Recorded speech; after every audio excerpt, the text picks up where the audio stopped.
అండి. ఏం చెప్పాలండి అసలు ఈ వంకాయ వేపుడు గురించి నోట్లో పెట్టుకుంటే కరిగిపోతుంది. అంత బావుంది. ఒక్కసారి ఇలా ట్రై చేయండి. చాలా బావుంటది. ముందుగా వంకాయలు తీసుకొని తోక భాగం కట్ చేసి ఇలా సన్నగా కట్ చేసుకోవాలి. మనం ఇక్కడ వంకాయ ఫ్రై చేస్తున్నామన్నమాట. మంచి తాలింపు వేసుకొని కట్ చేసి పెట్టుకున్న వంకాయ ముక్కలు గూడా వేసేసుకొని కొంచెం పసుపు, కొంచెం సాల్ట్ వేసుకొని నూనెలోనే మంచిగా మగ్గనిచ్చుకోవాలన్నమాట. అలాగా అసలు ఈ వంకాయ ఫ్రై చాలా బావుంటదండి. తినని వాళ్ళు గూడా ఎంతో ఇష్టంగా తింటారు. ఈ పొడి మాత్రం చాలా ఇంపార్టెంటు.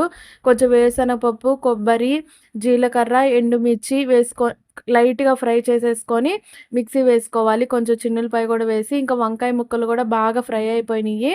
ఇంక మనం రెడీ చేసి పెట్టుకున్న పొడిని గూడా వేసేసుకుందాము. ఈ పొడే హైలైట్.